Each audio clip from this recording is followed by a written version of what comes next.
Spain, a country known for its passion, culture, and of course, its wine. Here, wine isn't just a drink, it's a way of life. From the first vines planted by the Phoenicians over 3,000 years ago to today, Spain has more vineyard area than any other country in the world. And while you may have heard of a few famous wines here in Spain, there are actually more than 160 native wine varieties to discover. Today, we're gonna dive into 5 of these Spanish grape varieties, and I think you need to have these wines in your repertoire, and here's why. Firstly, Spanish wines offer exceptional quality for the price. These wines today cost an average of $23 a bottle. Secondly, they're the perfect gateway into European wines in terms of taste and flavor. They have a combination of fruit-forward aromatics with minerality, and minerality is what Europeans are famous for. And finally, Spanish red wines pair great with full-flavored foods, your rich stews, spicy tapas, and you're gonna enjoy them in the fall season.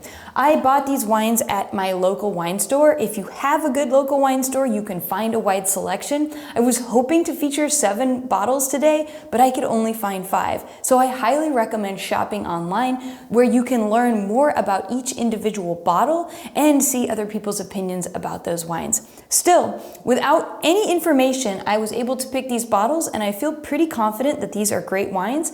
We'll find out how well I did and I'll show you what I did to select each bottle.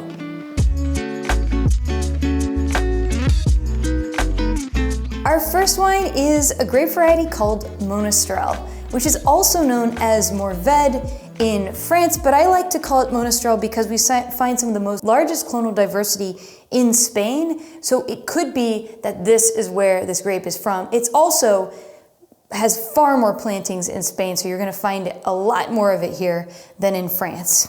So, where it grows. It's not a grape that grows all over Spain. In fact, it grows typically in the southeastern portion of Spain along the Mediterranean in the regions of Valencia and Mencía. There's some great wines from smaller regions within those zones, including Alicante, Yecla, Jumilla, Bolas, and this wine today comes from Jumilla. Now, typically, when you're tasting Monastrell, this wine is known to be super full-bodied, rich, and with lots of dark fruit flavors, a touch of roasted black pepper, some roasted meat type flavors, and chocolate.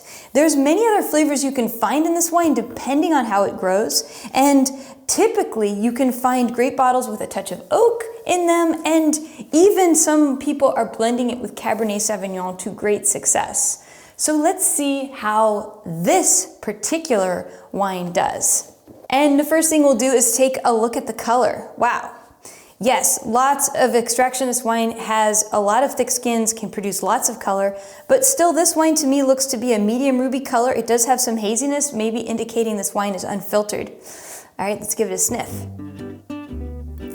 Fascinating, unexpected. I get so much fruit in this wine. I smell boysenberries, plums, a touch of black olive, this like funky, almost like dragon fruit note, so there's a little bit of tartness there.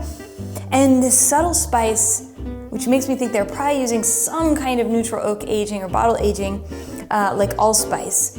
Let's give it a taste. Wow, another surprise.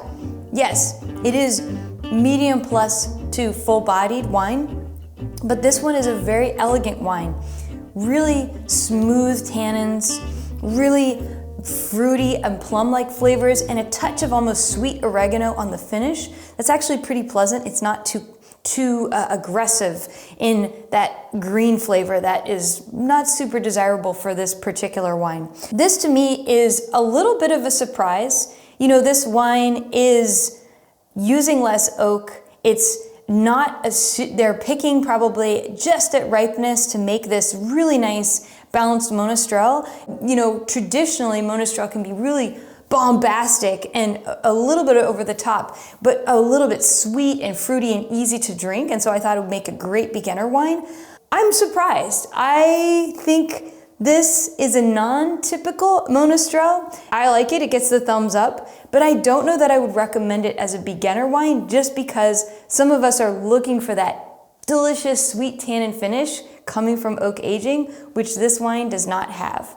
My recommendations for you, if you're curious to find a big full-bodied red wine from Spain, check out Monastrell, look for bottles that might have some Cabernet Sauvignon blended in, and maybe look for wines with oak aging. However, if you're okay stepping outside of the mold and looking for something that has sort of a much more pure expression of Monastrell, this is that bottle. Surprisingly, it's quite good. And again, super affordable for an incredible quality wine. And our next wine from Spain that you cannot miss is Garnacha. Now, Garnacha, where does it grow in Spain? Well, it tends to like the region in the northern central part of Spain. You can find it growing all the way to the coast, all along and to inland around Rioja. This wine does exceptionally well in hot climates and tends to produce grapes which have a little lighter color. I think this is actually one of Spain's most important grapes, and that's because it's, again, got the clonal diversity that you don't find in France. So we believe this is one of their indigenous grapes. So if you like to call it Grenache, you might get used to calling it Garnacha because that is its name. This wine tends to have much more red fruit flavors. It can have a pretty full-bodied, definitely higher alcohol, and a subtle, almost citrus-like note to it. This is one of those wines which has a lot of complexity of flavor, and that depends on how it's made. It can go without oak, and it tastes delicious and juicy and fruity and light-bodied. And when aged in oak, it can produce a much more richer style of wine. Now that we've got a brief primer on Garnacha, let's see how I did with this wine right here. First thing we'll do is to take a look at the color. Oh my, that is almost a deep ruby garnet color. That's incredible color for Garnacha. I'm used to seeing Garnacha, and especially Spanish Garnacha, being very pale. You can see your hand through the glass, but this is its own unique thing. I smell, oh my gosh, the nose on this wine it smells like stewed strawberry, a little bit of crushed gravel, some fruit leather. I get a whiff of pie crust notes. This is a very complex nose on the wine and a very sweet fruited nose. Just like we were talking about how Spanish wines are sort of the gateway into European wines, this has bombastic fruit in the nose. I get some blood orange, a touch of leather. There's really a lot going on the nose of this wine, which is making me very excited. All right, let's give it a taste. Very different on the palate. It's a little bit more herbal. It has a crazy amount of citrus fruit texture, almost like grapefruit on the palate, and it has a fair amount of tannin. This is a very well-made wine. I feel like I could age this wine for several years and it would be great. It's already pretty well aged as a 2019 vintage, meaning it's already 5 years old. I think this wine's great. I think it's phenomenal, and I think a lot of people would really like this. And so if you're interested in Garnacha, this is a good example of what I think Spanish Garnacha is all about, but I would challenge you to try to find your own wine based on what you know about this grape and some clues to look for if you're seeking out Garnacha. Pay attention to where it grows. The regional specificity really matters. Navarra is up and coming. It's getting more and more known as a high quality wine producing region, but if you want to trust that it's going to be great, you might check out Rioja. This is a classic region that's famous for wine production. The alcohol by volume level matters. 13.5 being lighter alcohol. This is a naturally pretty higher alcohol producing grape, so you want to kind of be around 14% alcohol by volume if you're looking for this wine. Tempranillo. Ha! This is Spain's most important wine variety, and it grows all over Spain. Some of the most famous places you'll find it in are in this strip between Madrid and the northern mountains that separate Galicia from Castile y León. And in this region, in La Rioja, in Castile y León, you'll find several regions that produce some of the most famous Tempranillo wines in the world. Rioja, Ribera Duero, Toro. These are the names you can remember to look for on a bottle because many Tempranillo wines in Spain are not labeled, by the grape variety. Instead, they're labeled by the region in which they're from, inspired by France. So, as a grape variety, Tempranillo tends to be more in that red fruited realm. Another thing that Tempranillo does extremely well with is oak aging. And in fact, this region right here, Rioja, has a special classification system that is basically based on how long you've aged your Tempranillo in oak and in bottle. It's very fun to find a 10-year-old plus bottle of Tempranillo, say from Rioja, and just taste this like amazing dried fruit explosion, dried fruit and tobacco explosion. Let's see how this Rioja does. This is a Rioja Reserva. Taking a look at this wine, wow, that's a lot of extraction of color for Tempranillo. I typically know Tempranillo to be, yes, it can be deep, but it's not often deep. It's usually in that ruby, medium ruby colored zone with a nice thick rim with a little bit of a reddish hue on the rim because of the high acidity. Let's give it a sniff. On the nose, this is where Tempranillo gets interesting, and nobody likes to talk about this, but I want to talk about the meaty flavors that I get in Tempranillo. This has red fruits, raspberry sauce, a touch of dried fig, and then this very distinct note of almost like pastrami. So I do get a bit of meatiness on this wine, which I think is very typical for a Tempranillo as a grape variety. And then I get, because it's a Reserva, all these notes of cedar, dill, coconut, which makes me think this wine aged in oak and probably in American oak, which is very common in this area. Wow, good body, full-bodied red wine, high tannin, high acidity, alcohol is pretty high too. It's about 14% alcohol by volume. And while the nose smelled really heavy and meaty, the taste palette is a bit lighter. It has this pure cherry fruit that comes through along with these oak aged flavors, baking spices, coconut. I really get them sort of surrounding that palette of pure cherry fruit. I think for the price I paid, considering Riojas are getting more and more expensive, finding a Reserve is actually tricky, under $30 a bottle, and I was really trying to do good, and I had my fingers crossed that this would be a decent wine, and I'm happy to say it does not suck.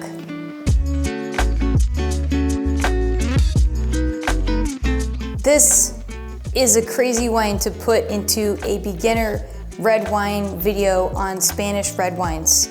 And the reason why is because it's a wine that is going to become more known as a serious wine in Spain. I don't know, serious. It reminds me of Burgundy. Lots of people talk about Burgundy and then they talk about this grape, Mencía.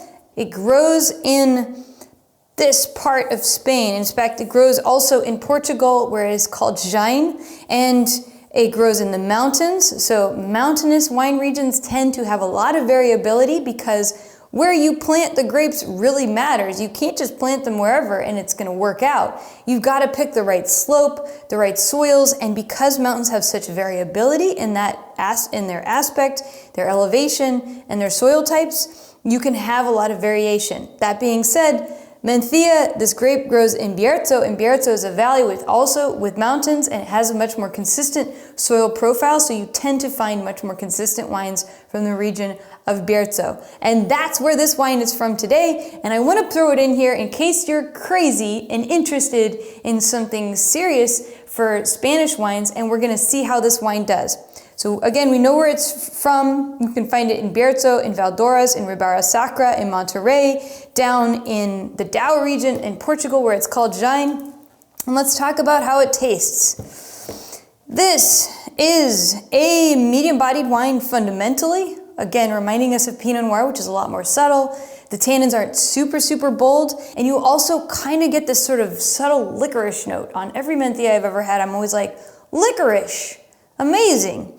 I love this grape. I think it's fascinating, but let's see if you like it, and let's see how this wine does. First thing we do is take a look at the color. And gosh darn, every single wine today has really satisfied me in the color realm. This looking to be a deep ruby, almost a deep ruby purple color, showing that we've got lots of extraction coming from the grape skins. Let's see how it does on the nose. Ha, okay, wow, all right. definitely want to decant this wine normally. I get notes of black plum. I do get this sort of sour cherry note, definitely licorice, and this overwhelming, absolutely present note of like crushed gravel. There is something else in this wine that I think a lot of Burgundy lovers appreciate, and that is native fermentation. I know the smell as soon as I smell it. When you've got a super native ferment going, it's kind of like sauerkraut and hay put together. That's what it reminds me of. For some people, this is a very off-putting smell. So again, this might not be your wine, but it's something serious in Spain. So we're gonna keep going. How's it taste? Hits you right up front with an explosion of sour cherry fruit. That fruit changes on my palate to more dried blueberry notes in the mid-back palate, almost creamy. Again, that native fermentation is adding creaminess to this wine.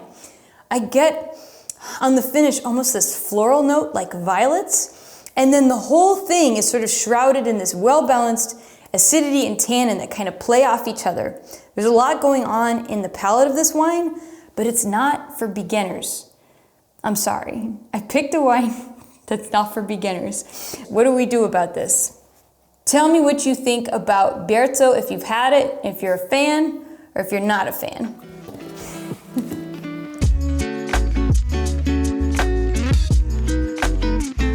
Our last wine is a bit of an enigma, Listán Negro. I think this wine should be more well known about from Spain, and it's not, and that's because it comes from a very off-piste location in Spain, and that is the Canary Islands. In fact, this wine is from Gran Canaria, but there is a lot of wine regions here that produce Listán Negro as well as other Canary Islands wines, and it's out in the middle of the Atlantic Ocean. In terms of flavor, what I love about this grape are the amazing red fruits that come through, subtle spices, and just overall delicious, juicy nature of this grape variety. It's not super full-bodied, it doesn't have bombastic tannin, it's meant to be light and bright and enjoyable. So with that in mind, let's see how this wine does. And the first thing we do is we take a look at the color. Wow, do you see that color? I can totally see through the glass, and I can see this is a pale garnet colored wine. Let's see how it does on the nose. Oh yeah, dried strawberry, a touch of sour cherry. There's all these sort of sweet herbal notes like sweet anise, chervil, which is a sort of a floral, spicy green herb. This subtle note of allspice, which makes me think there was maybe some oak aging involved to get this in that sort of aging spice realm. All right, it smells amazing. Let's see how it does on the palate. Whoa, this is a wine I could definitely serve chilled. In the realm of Listán Negro, this is probably the tartest Listán Negro that I've had. It has this amazing sort of juicy tart hibiscus cooler quality, which again makes me want to serve it chilled. But this, for Listán Negro, is on the extreme light and tart side of the spectrum. They can get a bit richer and more dried fruit notes, depending on the producer and the vintage. This is definitely as light and bright as they get. So there you have it. 5 wines I think you should try from Spain, grape varieties that are unique to Spain, that really champion what this country is all about. On the bolder end, we have grapes like Monastrell and Tempranillo and Garnacha, and on the interesting nerdy side, you have wines like Listán Negro and Mencía. I hope you enjoyed this exploration of Spanish wine. If you want to learn more about wine, definitely head over to winefolly.com and subscribe to the free newsletter. We offer incredible perks on our products, including the maps I use in these videos, the tasting journals, courses, and all that sort of yummy, tasty, delicious wine stuff. Until next time, happy tasting. Cheers.